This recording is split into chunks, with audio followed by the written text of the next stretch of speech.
Bueno, buenas tardes a todos, que Dios les bendiga. Vamos a continuar con este estudio del libro de los Hechos, continuar a la parte número 18 y vamos a orar.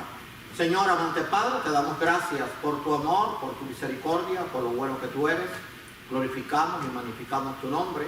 Humillados te pedimos perdón por todos nuestros pecados y prepáranos ahora para recibir la enseñanza de tu palabra, tanto los hermanos aquí presentes como aquellos que nos pueden ver después en YouTube. Gracias por todo. En el nombre de Cristo. Amén. Bueno, habíamos dicho que habíamos terminado en que ellos estaban en el cepo, Pablo y Silas, y a pesar del dolor, de posibles amenazas de muerte, estaban cantando y alabando al Señor. Y esto fue lo que ocurrió, un milagro del Señor. Entonces sobrevino de repente un gran terremoto, de tal manera que los cimientos de la cárcel se sacudían y al instante se abrieron todas las puertas y las cadenas de todos se soltaron. Hechos 16, 26. Fue un milagro de Dios lo que ocurrió, pero hay algo que tenemos que llamar la atención. Los milagros de Dios son perfectos y completos. Dios no hace nada a medio, porque Dios es todo poderoso. Este hecho histórico demuestra, en primer lugar, el gran poder de Dios, es todopoderoso, el cuidado de sus hijos, de cada uno de aquellos que hemos creído, que hemos confiado en Él. Su apoyo a los que le sirven siempre ha sido así a través de toda la historia, tanto en el Antiguo Testamento con los profetas como los apóstoles y los creyentes que le sirvieron hasta el día de hoy, y su amor por los perdidos. O sea, todo esto provocó que tanto el carcelero como su familia pudieran conocer al Señor. Entonces dice, continúa el pasaje, estamos en el capítulo 16 de Hechos. Despertando el carcelero y viendo abiertas las puertas de la cárcel, sacó la espada y se iba a matar, pensando que los presos habían huido. Mas Pablo clamó a gran voz diciendo: no te hagas ningún mal, pues todos estamos aquí. Aquí hay otro milagro. O sea, los presos no se fueron. ¿Quién los detuvo? Eran presos que posiblemente estuvieran condenados a morir. Acuérdense que en el tiempo romano se aplicaba muchos tipos de muerte y entre ellos estaba la crucifixión, se echaban a los leones o se quemaban vivos. O sea, había muchas formas que eran terribles, pero ninguno se fue. Así que ese fue otro milagro que ocurrió, y por eso Pablo, para evitar que el carcelero cometiera aquel perjudicarse su vida, matarse, le dijo: no te preocupes, que todos estamos aquí. Así que fue un milagro completo, desde el comienzo del terremoto hasta después, cuando estaban abiertas las puertas de la cárcel, y ningún preso se fue. Si usted ve un serial o usted ve un documental, lo primero que hace un preso cuando se abre la puerta o se ve una oportunidad es huir, escapar, aunque tenga que matar a otro. En este caso nadie se movió. Así que el milagro de Dios fue completo, y eso nos enseña que el poder de Dios es algo maravilloso y no hace nada a medias. Cuando yo estaba en Panamá, yo me recuerdo, había un pastor que él predicaba bien, y no lo estoy, ya yo creo que pasó la presencia del Señor, tenía buenos mensajes, pero una vez habló de que Dios hacía empastes de muela, y entonces los empastes de muela eran como una estrellita de oro. Yo dije, eso es un error. Dios no hace empaste. Dios te pone la muela nueva o te pone la dentadura completa, porque Dios no hace remiendo. Y en toda la Biblia, todos los milagros que Dios hizo fueron completos, tanto de endemoniado como de paralítico, como los muertos que resucitó, como los ciegos que nunca habían visto. Así que los milagros de Dios son perfectos y completos, y este fue uno que fue completo. Ahora, los milagros son perfectos, y lo vuelvo a repetir, y manifiestan su amor y misericordia. O sea, en todo milagro de Dios, a través de toda la Escritura, desde el Antiguo Testamento, desde Génesis hasta Apocalipsis, manifiestan el amor y la misericordia, porque Dios quería que el hombre entendiera quién era Dios, que le buscara, que tenía poder, que podía obrar con misericordia, pero tristemente la mayoría de los hombres le han dado las espaldas desde el Antiguo Testamento, desde que el hombre fue creado hasta los días de hoy. Entonces, pidiendo luz, se precipitó adentro, porque él estaba dudoso de lo que Pablo le decía, posiblemente, porque eso era algo imposible, que los presos, estando abiertas las puertas de la cárcel, pues no se fueran. Dice que pidiendo luz se precipitó adentro, corrió y temblando se postró a los pies de Pablo y de Silas, y sacándolo les dijo, porque él había oído que Pablo y Silas eran predicadores del Evangelio, y que habían sido presos por eso, por instigación de los propios judíos, y además el Imperio Romano pues quería a veces congraciarse con todas estas cosas. Y entonces les digo, señores, ¿qué debo hacer para ser salvo? Eso quiere decir, ¿qué debo hacer para tener vida eterna? Ellos dijeron, cree en el Señor Jesucristo y serás salvo tú y tu casa. O sea, vemos que el milagro tenía un propósito. La misericordia de Dios era proveer salvación para aquel hombre y para su familia. Esto demuestra que para obtener vida eterna hay que creer. O sea, la Biblia lo enseña, son muchos pasajes, hay cerca de unos 300 o 400 pasajes que hablan de esto. Ahora, también revela de antemano que Dios conoce el pasado, conoce el presente y conoce el futuro. Porque fíjense lo que le dijo el Señor allí al carcelero, o lo que le dijo Pablo por inspiración divina. Cree en el Señor Jesucristo y serás salvo tú y tu casa. Pero si todavía no habían creído, ¿cómo iban a tener la vida eterna? Pero es que Dios lo sabía y había usado a Pablo como instrumento para comunicar esto. Porque acuérdense que cuando ellos predicaban bajo la inspiración del Espíritu Santo. Si usted busca en Pedro, dice que ninguna profecía de la Escritura es de interpretación privada, sino que los santos hombres de Dios hablaron siendo inspirados por el Espíritu Santo. Ahí abarca a todos los profetas, a los jueces, a los patriarcas, a todos los que hablaban en el nombre de Dios, eran inspirados por el Espíritu Santo, y también en la iglesia primitiva, en este caso Pablo y Silas, los apóstoles y todos aquellos cristianos que eran líderes que predicaban. Así que Dios conoce el pasado, conoce el presente y conoce el futuro. Eso me tiene que tranquilizar a mí. A veces nosotros nos inquietamos, bueno, ¿qué va a pasar? Hermano, todo está ya en el plan eterno de Dios, y Dios va a permitir que todo obre para bien. De ahí el pasaje de esa promesa que todos conocen de Romanos 8:28. Cuando amamos a Dios, todas las cosas ayudan para bien. O sea, cuando nosotros confiamos en Dios, cuando nosotros amamos a Dios, Dios va a hacer que todo obre para bien en nuestra vida y en la de aquellos que han confiado en Él. Y labraron la palabra. Y fíjense que ahora se verifica que creyeron después, pero Dios lo había anunciado antes a través del apóstol Pablo. Y labraron la palabra del Señor a él y a todos los que estaban en su casa. ¿Cuántos habían? Bueno, posiblemente había un grupo, porque en ese tiempo se tenían muchos hijos. Así que no dice la cantidad, por ahí estaba la esposa y los hijos. No se sabe si había alguno más. Porque fíjense como dice el pasaje, y labraron la palabra del Señor a él y a todos los que estaban en su casa. No dice alguno. No podemos poner un número porque sería algo antibíblico y no podemos estar poniendo cosas que no son. Pero había un grupo de la familia, que podía ser grande o pequeña, pero había un grupo. Y él, tomándolos en aquella misma hora de la noche, les lavó las heridas, o sea, el carcelero, a Pablo y a Silas, y enseguida se bautizó él con todos los suyos, y llevándolos a su casa, les puso la mesa y se regocijó con toda su casa de haber creído a Dios. Hechos 16, 32 y 34. Fíjense lo que dice al final, y se regocijó con toda su casa de haber creído a Dios. O sea, ellos creyeron después, pero ya Dios lo sabía antes, porque se lo había dicho al carcelero a través del apóstol Pablo. Ahora bien, aquí quizás haya una duda, porque dice que estaban todos en la casa, él tomándolos a aquella misma hora, les lavó las heridas, y después llevándolos a su casa. Bueno, quizás la gente se empieza a divagar en esto.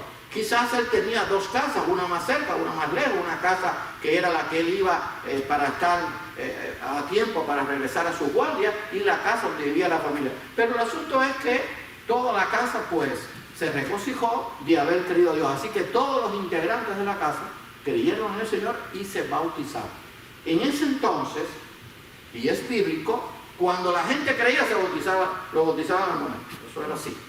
Y claro, y es bíblico. Hoy en día pues la gente cree, usted lo puede bautizar, pero uno trata de enseñarle por lo menos lo elemental para que lo conozca, pero bíblicamente es así, la gente creía y se bautizaba. Es que era así al principio porque para que la iglesia creciera y se expandiera. Pero si usted lee todos los pasajes, la gente creía y se bautizaba. ¿Se acuerdan del eunuco con Felipe? El eunuco, él recibió la la información, la explicación del libro que estaba leyendo, que era de Isaías, que eso tenía que ver con el Mesías. Él creyó, entonces él le habló acerca del bautismo, de todo lo que había que hacer. Dice, bueno, ¿y qué impide que yo sea bautizado? Aquí hay agua. Y bajaron al agua y lo bautizó. Así que es bíblico, porque eso ha habido a veces discusiones. Yo no vamos a discutir eso. La cosa era que el que creía tenía que ser bautizado. Acuérdense que Cristo dijo, y ese sí es un mandato bíblico, ir por todo el mundo y predicar el Evangelio a toda criatura, bautizándolos en el nombre del Padre, del Hijo y del Espíritu Santo. Ahora bien, lo que sí no está bien es decir que si uno no se bautiza, no obtiene la vida eterna. El bautismo es una ordenanza que hay que cumplir siempre que se pueda hacer. Porque, por ejemplo, el ladrón en la cruz no tuvo tiempo de bautizarse. Y entonces estuvo en la presencia del Señor en aquel mismo momento. Digo, hoy estarás conmigo en el paraíso. Por ejemplo, yo he tenido, y muchos pastores, quizás el pastor Núñez, de personas que han estado muy graves en el hospital, todavía conscientes, le hemos hablado la palabra, han recibido a Cristo, pero han muerto, no se llegaron a bautizar. O sea, porque hay gente que dice que si usted no se bautiza no es salvo. Eso no es bíblico tampoco. El bautismo es una ordenanza que hay que cumplir siempre que se pueda. Porque ahora, por ejemplo, vamos a suponer que hay una persona que recibe a Cristo, pero está postrada en una cama y no se puede bautizar por razones obvias, pero es algo. Ahora bien, es un mandato que hay que obedecer. Ahora bien, si yo, por ejemplo, he creído en Cristo, quiero, hermano, explicar esto porque a veces esto provoca confusión en la gente. Vamos a suponer que ahora yo creo en Cristo y en verdad lo he recibido en mi corazón. Si en verdad lo hago, yo voy a obedecer el bautizo. Eso no cabe duda. Pero vamos a suponer un ejemplo hipotético, que yo he creído en Cristo, al creer en Cristo tengo vida eterna, soy sellado por el Espíritu Santo, pero no quiero bautizarme. ¿Qué pasa? ¿No voy a tener vida eterna? Sí, pero voy a perder recompensa. Ahora, normalmente el que cree se bautiza, eso sí es, porque es algo natural, o sea, si yo he creído, quiero obedecer al Señor. Y el bautismo es una ordenanza, un mandato que dio el Señor, ir por todo el mundo, predicar el Evangelio a toda criatura y bautizarlo en el nombre del Padre, del Hijo y del Espíritu Santo. Y otra cosa importante con el bautismo, que tristemente se ha perdido, es que se dice una sola vez en el nombre del Padre, del Hijo y del Espíritu Santo. Pero eso no se puede variar, porque lo digo una sola vez, pero ¿quién lo dijo? El Dios encarnado. Entonces hay gente que bautiza en el nombre de Cristo. Ya, no, eso no funciona así. Aunque usted lea en el Nuevo Testamento que bautizaban en el nombre de Jesús. Pero la luz de la Escritura bautizaba en el nombre de Jesús basado en la enseñanza de Cristo, en el mandato que le había hecho. Por eso, yo por lo menos, todos los pastores que he conocido, y yo lo he hecho también, y quizás el pastor Núñez también, bautizamos en el nombre del Padre, del Hijo y del Espíritu Santo, porque es un mandato y se está aceptando de que Dios es un Dios trino, no tres dioses, sino un solo Dios en tres personas. Cuando fue de día, los magistrados, todo esto pasó, y nadie del Imperio Romano se enteró. Esto todo sucedió en medio de la noche y después regresaron a la cárcel. Todo eso sucedió. No lo explica Lucas porque todo no está en detalle, pero cuando dice que cuando fue de día es que todo esto que del bautismo, todo eso sucedió en la noche. Los magistrados y las autoridades romanas se enteraron de nada, de lo que había pasado. Cuando fue de día, los magistrados enviaron alguaciles a decir: suelta a aquellos hombres. Y el carcelero hizo saber estas palabras a Pablo: los magistrados han mandado decir que se os suelte. Así que ahora salid y marchaos en paz. Eso está en Hechos 16, 35 y 16. Aunque está puesto allí, yo se lo voy a decir. Siempre pongo la nota porque el que está viendo quizás después el video en YouTube lo quiere leer bien. Parece que los magistrados se dieron cuenta que habían cometido un error con Pablo y con Silas, que no había tal acusación, no se le había hecho ni siquiera se le habían emitido los cargos. Y entonces pues habían obrado injustamente y entonces pues los habían metido en la cárcel. Pero hay que ver algo, Dios estaba obrando, y vamos a ver por qué ahora en el próximo pasaje, a favor de Pablo y Silas, para que siguieran su obra misionera. Miren, cuando uno es pastor, cuando uno es un misionero, cuando uno es un evangelista, Dios va a proveer la forma de que usted pueda continuar la obra. Y los obstáculos que haya, Dios los va a quitar. A veces Quizás no nos demos cuenta, pero Dios nos quita. ¿Por qué? Porque Dios al que le sirve lo guarda, lo capacita, lo protege, lo guía y va a hacer con él la obra completa. Ese fue el caso de Moisés, ese fue el caso de José, ese fue el caso de Daniel, ese fue el caso de los profetas. No les fue fácil, tuvieron todo el rechazo de su pueblo y la oposición de los enemigos, pero cumplieron el cometido que tenían, cumplieron la misión que tenía de llevar el mensaje de la palabra. Así que todo aquello pues estaba obrando a favor de Pablo y Silas para que siguieran su obra misionera. Entonces fíjense lo que ocurrió. Y ahora yo siempre cuando preparo los estudios, esto es un estudio nuevo, nunca se había dado aquí, pero cuando preparo los estudios, aunque sea viejo, aprendo cosas nuevas. Si usted y yo hubiéramos estado presos, y alguien nos dice, bueno, ya dicen los magistrados que se pueden ir, ¿qué hubiéramos hecho? No, estoy seguro que hubiéramos salido a una velocidad tremenda. Cuando miraba, no, ya se perdió de vista. Pero Pablo no hizo eso. Y aquí aprendemos algo. Tanto Pablo como Silas, los dos eran ciudadanos romanos. Por eso es que Pablo escogió a Silas, no por casualidad. Claro, eso estaba en el propósito de Dios. Pablo no se había quizás ni dado cuenta. Pero Pablo les dijo, después de azotarnos públicamente, porque lo hicieron, sin sentencia judicial, siendo ciudadanos romanos, nos echaron en la cárcel y ahora nos echan encubiertamente. No, por cierto, si no, vengan ellos, o sea, los magistrados mismos a sacar. Y los alguaciles hicieron saber estas palabras a los magistrados, los cuales tuvieron miedo al saber que eran romanos. Hechos 16, 37 y 38. Ahora, esto demuestra dos cosas. La confianza del apóstol Pablo en su Dios y también el concepto que Pablo tenía del conocimiento de las leyes romanas. Y entonces él ahora estaba aprovechando su ciudadanía romana. Era también ciudadano judío y tenía el conocimiento de varios idiomas, pero ahora él, pues no, esto no funciona así, de que tú me quieras soltar ahora. Se obró injustamente y por lo tanto no me voy a ir. Oiga, acuérdense, porque cuando leemos esto, hermanos, si no escudriñamos, no nos damos cuenta. Estaban en el cepo, o sea, no se podían ir. El cepo provocaba calambres, era algo terrible, era como una tortura. Podían habernos amenazado o podían matarlos si querían después al otro día. Y ahora cuando le dice que se vayan, Pablo dice, no, yo no voy a ir, eso no funciona así. A mí me cogieron injustamente, a mí y a Silas. Nos azotaron y nos echaron en la cárcel, siendo ciudadanos romanos, y ahora nos echan encubiertamente. Entonces, los alguaciles, cuando hicieron saber estas palabras a los magistrados, tuvieron miedo.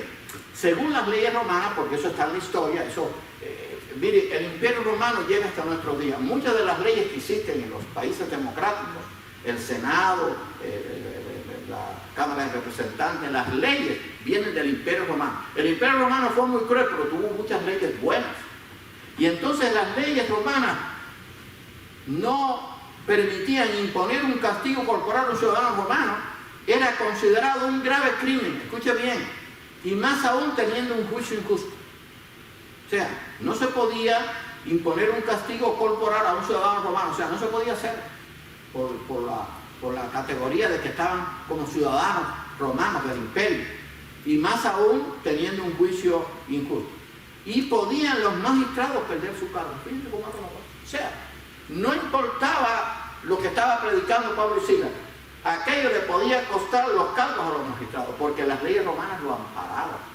Y ahora cuando leemos esto y estudiamos esto, hermano, por eso es tan importante estudiar la Biblia, comprendemos por qué Pablo fue escogido en medio del imperio romano para ser el apóstol de los gentiles.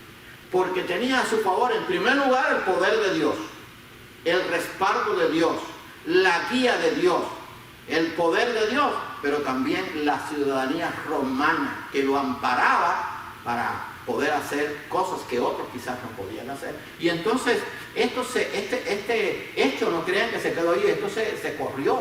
El rumor, no, prendieron a estos predicadores y eran romanos, y por poco los magistrados pierden su cargo. Entonces esto creó temor. Y entonces Pablo y Silas, pues, tuvieron más oportunidad de seguir predicando el evangelio. Acuérdense que Pablo fue el único que pudo llegar hasta Roma, hasta el César. Y Pablo llegó hasta España, o sea, abarcó prácticamente todo el imperio romano, no parte por parte, pero quiero decir, la gran expansión del imperio romano fue invadida con el mensaje del apóstol Pablo, porque fue el instrumento que Dios escogió, y claro, también así. Y entonces fíjense si eso funcionaba y si las leyes romanas había que respetarlas. Ojalá que hoy se respetaran las leyes así. Yo no estoy defendiendo el imperio romano fue muy cruel, pero había cosas que ellos respetaban. Hoy en día la ley no se respeta así, de esa forma. Y entonces vinieron los magistrados y les rogaron. Fíjense, los magistrados se los habían metido presos. Los magistrados eran autoridades romanas. Los magistrados supuestamente estaban amparados por el imperio romano y estaban ahora rogándole a los presos, que eran Pablo y Silas, porque ellos sabían que la ley podía ir contra ellos. Eso, cuando no estudiamos, no nos damos cuenta de por qué Pablo y Silas, o Pablo y después Silas, fueron escogidos para esta obra misionera. Y viniendo les rogaron, y sacándole les pidieron que salieran de la ciudad, rogándole, por favor, mira, yo tengo, usted ahora, esto es hipotético, por favor, yo tengo familia, voy a perder el empleo, me puedo en vez de costar la vida. ¿Sabes cuántas cosas le dirían? No sé, pero dicen que les rogaron, o sea, se humillaron. Las autoridades, los magistrados eran las autoridades superiores en lo que era una colonia romana, que estaba a cargo de los magistrados, casi siempre eran dos. Entonces, saliendo de la cárcel, entraron en casa de Lidia y, habiendo visto a los hermanos, los consolaron y se fueron. Hechos 16, 39. O sea, Pablo, cuando vio esto, pues él dijo: voy a obedecer, porque yo lo que quiero es seguir predicando el evangelio. Ya yo sembré el precedente de que soy ciudadano romano, o somos ciudadanos romanos, y además pues él quería continuar su obra. Ahora bien, yo puse una nota allí: la fe y confianza en Dios provee completa certidumbre de que todo obra para bien. O sea, Pablo sabía que todo lo que aconteciera en su vida obraba para bien. Acuérdense que Pablo fue apedreado, fue azotado, estuvo en naufragio, estuvo con amenazas de muerte. Acuérdense que una vez lo tuvieron que echar por la parte de la muralla para que no lo mataran. O sea, él había pasado por todo, pero él sabía y confiaba que todo estaba bajo el control de Dios. O sea, el poder de Dios lo iba a guardar. Y nos permite también servir de consolación a otros. Cuando nosotros tenemos la fe completa en Dios y la confianza en Dios, nos permite servir de consolación a otros. Porque fíjate qué fue lo que hizo. Acuérdense que fue a casa de Lidia de Tiatira, ¿se acuerda? La que trabajaba con púrpura, que estaba junto al río, que creyó que era una fiel cristiana, y entonces vinieron a casa de ella, y entrando en casa de Lidia, y habiendo visto a los hermanos, los consolaron y se fueron. Ahora la pregunta es: ¿quién necesitaba consolación? ¿Los que estaban en casa de Lidia o Pablo y Silas, que habían acabado de salir de la casa? Si lo vemos desde el punto de vista práctico, los que necesitaban consolación eran Pablo y Silas, que estuvieron al borde de la muerte. Pero fíjense, la cosa fue al revés. Ellos sirvieron de consolación. Por eso es que Pablo habla del Dios de consolación, cuando está, creo que es en Primera de Corintios, dice que Dios es un Dios de toda consolación, para que podamos consolar a aquellos que están en alguna aflicción por medio de la consolación con que nosotros, decía Pablo, hemos sido consolados por Dios. Ellos habían sido consolados por Dios, Dios les había guardado, y ahora pues consolaron a los hermanos, porque acuérdense que los creyentes, aunque estaban creciendo, no eran muchos, y entonces a muchos los estaban matando. Pablo y Silas eran líderes, habían estado presos, y entonces quizás tenían cierto temor, y entonces les consoló. Me imagino yo que les habló: hay que tener confianza en Dios, el poder está en Dios, y continúen la obra. Y así fue. Así que la fe y confianza en Dios nos hace creer y confiar plenamente que todo va para bien, y nos permite servir de consolación a otros. Ahora ya comenzamos el capítulo 17. Déjenme decirle, el libro de los Hechos es maravilloso, y yo he tratado de hacerlo casi versículo por versículo. Yo sé que es trabajoso, pero me estoy deleitando en ello, porque, hermano, ese es el fundamento de la iglesia. Ahí está la historia de la iglesia primitiva, de ahí venimos nosotros. Y eso garantiza que así como Dios estuvo con la iglesia primitiva, va a estar con nosotros, y ha estado en estos 2000 años, y va a continuar hasta que Cristo venga. Y vamos a ver al alboroto en Tesalónica. Está en el capítulo 17. Pasando por Anfípolis y Apolonia, llegaron a Tesalónica, donde había una sinagoga de los judíos. ¿Se acuerda que para ver una sinagoga tenían que haber más de 10 judíos con familias numerosas? Así que ahí habían muchos judíos y por eso había una sinagoga. Y Pablo, como acostumbraba, fue a ellos y por 3 días de reposo discutió con ellos. Hechos 17, 1 y 2. Leí algunos comentarios. Si eran 3 días de reposo, eran 21 días, porque eran toda la semana. Pero algunos comentaristas dicen que quizás él estuvo allí por lo menos de 4 a 6 meses. Pero bueno, eso es la creencia de algunos comentaristas, que yo la respeto. Es posible, pero por lo menos estuvo más de 20 días, porque 3 días de reposo eran 3 semanas. Ahora, aquí hay unos datos que, hermano, los estoy dando porque eso me ayuda a mí, le ayuda a ustedes para conocer la geografía de donde se desarrolló la iglesia. Acuérdense que ya ellos ya habían salido de Asia, habían salido de la parte de Israel, Asia Menor, y ya están en Europa, que era todavía todo eso era parte del Imperio Romano. Anfípolis quedaba a unos 48 kilómetros de Filipos, donde habían estado presos, y Apolonia otros 48 kilómetros más lejos, así que eran ciudades lejanas. Ahora, Tesalónica, que por eso está primera y segunda a los tesalonicenses, Tesalónica era la ciudad capital de Macedonia, era una ciudad importante. Según los historiadores, tenía una población de unos 200,000 habitantes, o sea, era una población grande. Era una ciudad portuaria y tenía un gran comercio, o sea, era un gran centro comercial. Así que era una ciudad muy importante. Por eso es que Pablo pudo llegar allí. Porque yo estoy seguro, aunque no lo dice Lucas, pero se ve entre líneas, y esa es la obra del Espíritu Santo, que lo que pasó en Filipos le sirvió a Pablo para continuar su viaje, porque el rumor de lo que había pasado con los magistrados, eso se corrió por todo aquel territorio. Entonces él pudo llegar a Tesalónica, era una ciudad importante, capital de Macedonia, de 200,000 habitantes, es una ciudad muy grande en aquel entonces. Y además era una ciudad portuaria y tenía un gran centro, era un gran centro comercial, o sea, había mucha actividad, había muchas personas a las cuales se podía predicar. Porque el Evangelio, acuérdense que comenzó con 12, después en el día de Pentecostés habían 120, después hubo una conversión de 3,000, después de 5,000 ya habían varios miles, pero en esta ciudad, yo estoy seguro que muchos conocieron la ciudad, lo vamos a ver, porque era una ciudad no solamente de 200,000 habitantes, sino que entraba y salía mucha gente. Y a esa gente se les predicaba, y esa gente cuando oían el mensaje y lo creían, se lo comunicaban a otros. Era una ciudad portuaria que hacía, llegaba el barco, hacía la transacción comercial y se iba para otro lugar, y ese creyente predicaba. Por eso el Evangelio se extendió por todo el Imperio Romano. Y entonces fíjense lo que Pablo hacía, declarando, eso es lo que hizo en Tesalónica y en todos los lugares donde había, y esto era en caso en Tesalónica, donde había una sinagoga, y estuvo allí durante 3 sábados consecutivos.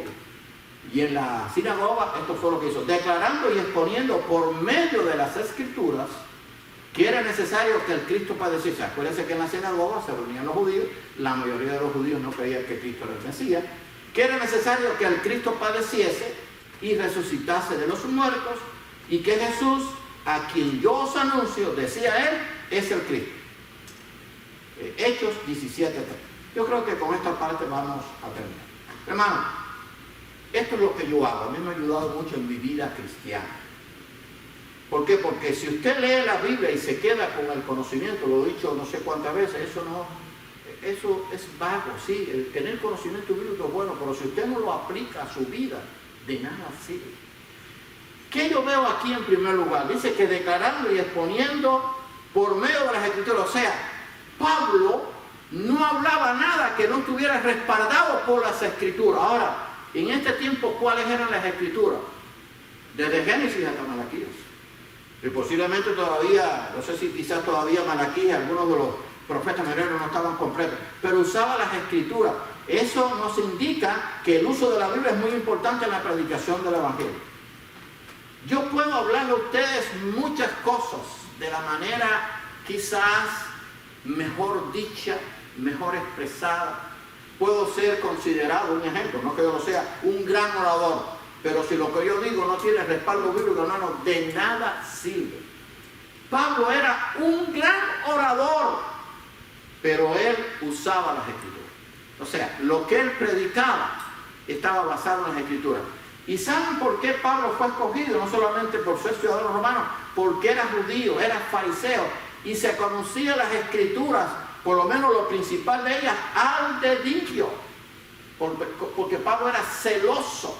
Acuérdense que la secta de los fariseos era la secta que más cerca estaba de la verdad en cuanto al conocimiento del Antiguo Testamento, porque la secta de los saduceos no creía en la resurrección de los muertos. Pablo era fariseo de fariseos, o sea, quiere decir, él vivía y creía y luchaba por eso hasta el grado que persiguió a la iglesia. Pero aquí ahora llegó allí a la sinagoga de los judíos, declarando y exponiendo por medio de esa escritura que era necesario que el Cristo padeciese y resucitase de los muertos. Porque en toda la escritura, desde Génesis hasta Malaquías, se habla del Mesías. Que tristemente el pueblo judío pues no lo aceptó. Moisés habló del Mesías. Isaías, el profeta mesiánico. Jeremías habló del Mesías. Miqueas habló del Mesías. Todos los profetas hablaron del Mesías. Daniel, en su visión de las 70 semanas, habló del Mesías. Pero los judíos no lo entendieron. Pero lo que quiero llamar la atención es que el uso de la Biblia es muy importante en la predicación del Evangelio. Miren, yo no voy a juzgar a nadie, porque Dios usa instrumentos en todo lugar y usa instrumentos para la conversión. Pero a mí particularmente no me gusta que un pastor hable y hable y hable y no se cita la Biblia. Eso a mí no me va bien.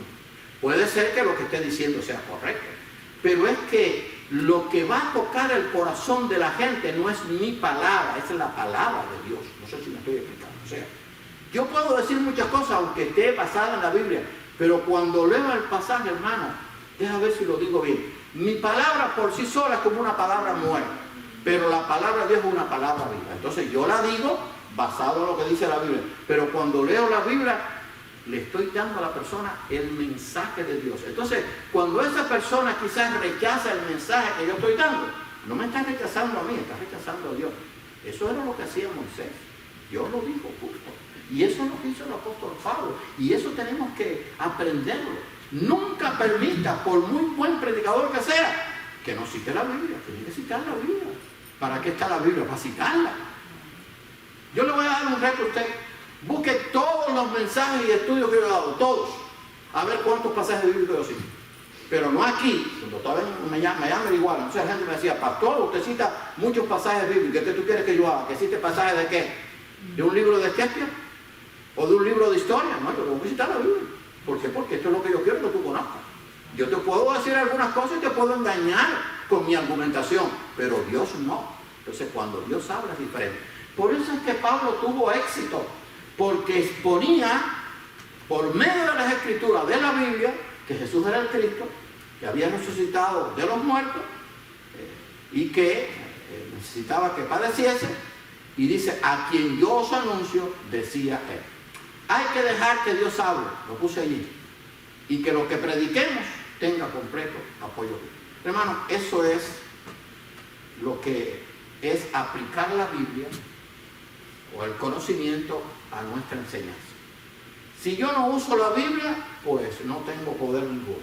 Y si yo no dejo que Dios hable, entonces lo que yo predico no va a tener un completo apoyo bíblico. Yo doy muchas gracias a Dios. Yo les voy a decir algo, yo siempre duermo tranquilo en cuanto a lo que yo creo y yo sé que a lo que usted cree. ¿Por qué? Porque yo no creo lo que yo creo lo que Dios dice. Claro que algunos lo pueden interpretar de otra manera, bueno, pero para eso está toda la Biblia, porque yo no puedo creer un pasaje sin olvidarme de toda la Biblia. Yo no puedo entender el Nuevo Testamento sin entender el Antiguo, conocer el Antiguo. Yo no puedo entender el Antiguo sin conocer el Nuevo. ¿Por qué? Porque es un solo libro. Este es el libro de Dios. Yo lo he dicho muchas veces, este es el libro de Dios. Imagínense, y esto es lo que ocurrió, que Dios nos hubiera aparecido y nos hubiera dicho, mire, este es mi libro, mi testamento, en persona. Eso fue lo que Dios hizo con los profetas. Fuéramos incapaces, no voy a variar, ni como decía allí Cristo, ni una tilde, como decía el pastor Núñez, la letra más pequeña del alfabeto griego. O sea, si es palabra de Dios, hermano, Yo tengo que creerlo y obedecer. Que Dios nos bendiga. El éxito de Pablo estuvo en eso, en que dependió de Dios, en que enseñó las Escrituras, en que tenía un conocimiento, en que era ciudadano romano, eso es importante, en que era también judío, y por eso pudo llegar a todo el vasto imperio. Miren, cuando llegue a su casa, usted lo puede encontrar en su Biblia, en la parte de atrás, busque lo que abarcaba el imperio romano. Era grande, era toda la parte de Israel, toda la parte de Asia Menor, toda la parte de Europa, hasta España, todo eso era el imperio romano, porque fue por varias escalas, o sea, los emperadores iban ganando terreno, pero el imperio romano llegó a ser uno de los más grandes históricamente. Que Dios nos ayude, hermano, y que este estudio nos sirva para estar confiados, así como Dios guardó a su iglesia, con hombres que, Pablo, claro, era un hombre letrado, pero la mayoría eran hombres sin letras, como le decían sus enemigos, hombres del vulgo, hombres vulgares, pero de ahí surgió la iglesia hasta los días de hoy. La evidencia de que Dios está con la iglesia, lo dijo Gamaliel cuando quisieron, ¿se acuerdan? Si esta obra es de hombre, va a desaparecer como un tal Teudas o un tal Judas, el Galileo que se levantó con 4. Pero si esta obra es de hombre, eso fue cuando Pedro y Juan, esta obra va a permanecer. Ha permanecido hasta el día de hoy. Eso demuestra que la iglesia es obra de Dios, está respaldada por Dios, porque la cabeza de la iglesia es el Dios encarnado, Cristo. Y nosotros somos el cuerpo, el cual tenemos que obedecer a la cabeza, guiarnos por ella y predicar su mensaje. Que Dios nos bendiga. Vamos a orar. Señor y amante Padre, te damos gracias por tu amor, por tu misericordia. Te damos gracias por la vida de Pablo y de Silas, que a pesar de haber pasado tanto, y así también los profetas, los patriarcas, todos los apóstoles, los creyentes del primer siglo y a través de todos estos 20 siglos, ha habido hombres fieles que han confiado en tu poder, que han predicado tu palabra. Ayúdanos a dejar que tu Santo Espíritu nos guíe a enseñar siempre lo que tu palabra dice, lo que tú dices, no lo que digamos nosotros. Gracias por la obra maravillosa y grandiosa de Pablo y de Silas, que el poder no estaba en ellos, el poder estaba en ti, y que predicaron basándose en las Escrituras, en lo que Dios había revelado. Ayúdanos a predicar fielmente tu palabra en medio de un mundo que cada día se aleja más de ti. Bendice este ministerio, que podamos crecer, que podamos entender que tenemos que hablarles a otros de Cristo, que tenemos que invitar para que escuchen tu palabra. Ayúdanos, Señor, y provee a aquellos líderes que necesitamos. Confiamos en ellos y perdona nuestros pecados. Y gracias, porque hasta aquí podemos decir y obedecer. Tú nos has ayudado y cuidado. Gracias por todo. En el nombre de Cristo. Amén. Bien, que Dios nos bendiga. Gracias por su asistencia. Y perdona la interrupción esa que hubo al principio, pero bueno, no es culpa nuestra.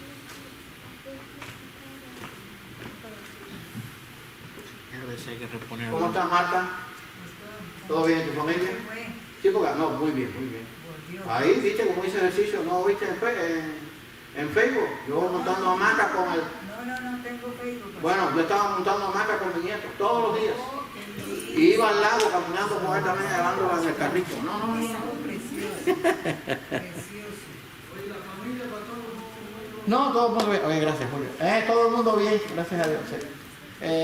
Mi nieta es la que está muy gruesa, pero bueno. Ha engordado demasiado. Eso tiene problemas con la tiroides. Pero ahorita ve la hermana y se anima. Sí, no, claro. Ellos vienen ahora en noviembre. ¿Sí? Vienen para San Guido, sí, vienen para San Guido. Buenas noches a todos. Okay. Bueno, joven. Gracias, pues, Javier. Esto no tiene que ver con el ataque a Israel, claro. ¿Qué cosa? Que no, eso pasa cada rato. Estoy chequeando a ver si... Y lo más bonito es que uno no sabe ni por qué, ¿no? ¿No es así, Julio? O estoy chequeando, voy a ver si pido un cable nuevo de esto. Sí. A ver si ese es el problema, no sé. Oye, ¿verdad que tú sabes que ahora las cosas no es como antes? Tú las comprabas, pero ahora las cosas tú las compras. Entonces, esto que usted ve aquí, esto los cambié recién. Cuando tú me tocó cambiarlo. Y te venden cosas, pero cada día más malas. Mira, mi hijo compra unas mangueras para la casa. Sabe que tiene que cambiarla cada 25 días. antes de los 30 días porque se infla, se explota. Sí, sí, no, no, es horrible. Es una basura. A ver.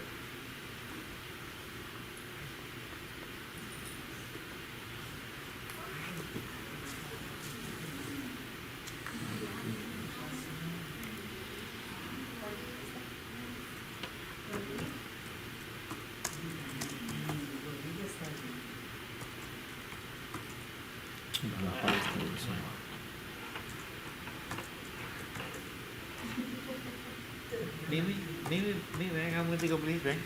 ¿Quieres que te ayude? Para que a ver si me aguanta los cables. Aguanta estos dos cables, please. A ver si pido uno nuevo, porque de verdad que posiblemente ese sea el problema.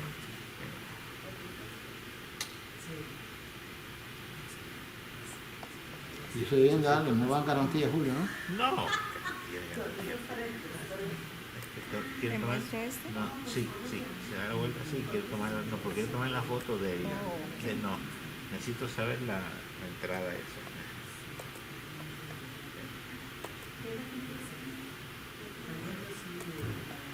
Eso es Y una así. cosa. Ya no hace falta. ¿Ya? Yo sé que solo es. Ya, gracias.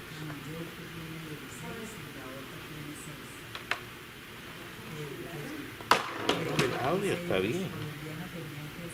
Sí, pero ya eso no ha pasado otras veces y cuando le cambias el cable se arregla. Sí, sí. Para mí que son unos cables. Pero este es un cable especial porque tiene que ir de la cajita esta a la computadora, que son dos conexiones diferentes. Una punta es una cosa y la otra punta es otra cosa. Entonces